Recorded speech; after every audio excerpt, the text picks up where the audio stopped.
And we've got team coverage for you tonight. Can a lawful permanent resident with a green card who has not been charged with a crime be deported?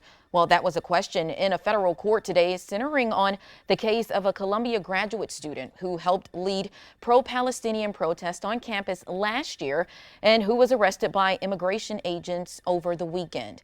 ABC 3340's Austin Pratt is live in 5 Points South, where people are protesting against the detainment and possible deportation of student Mahmoud Khalil. But first, Christine Frizzell is covering the federal court hearing where a judge will take up the legality of his deportation.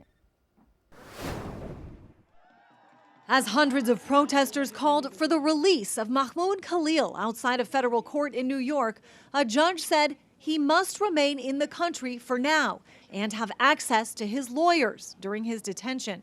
He is a former Columbia University graduate student arrested over the weekend for his role in leading student protests against Israel's war in Gaza last year. The United States government has taken the position that it can arrest, detain, and seek to deport a lawful permanent resident exclusively because of his peaceful, constitutionally protected activism. Immigration authorities told Khalil his green card had been revoked and transported him to Louisiana, where the federal government lawyers have said they want his case to be heard, or as a second option, in New Jersey. The White House insisting the Immigration and Nationality Act gives Secretary of State Marco Rubio the power to revoke green cards of anyone adversarial to U.S. foreign policy and national security. This administration is not going to tolerate individuals having the privilege of studying in our country and then siding with pro-terrorist organizations that have killed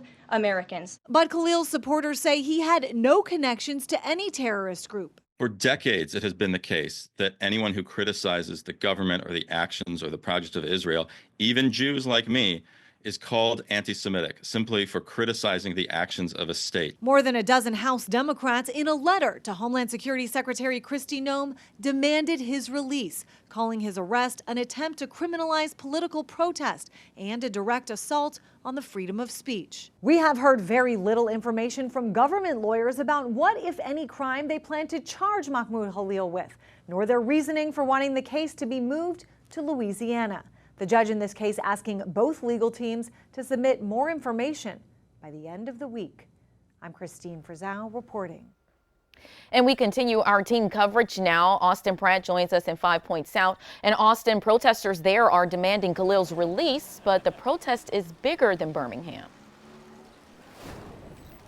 Muriel, protests like this one have sparked across the country following Khalil's arrest. Protesters here saying they stand in solidarity with other activists all across America. They're calling the arrest of Khalil for pro-Palestine protesting, quote, a blatant act of state repression against student activists and the Palestinian solidarity movement. You can see behind me here now, people are just starting to gather out here, about 20 people. We're told the crowd should grow a little bit more before 5:30, waving Palestinian flags, holding signs, talking about free speech and abolishing ICE.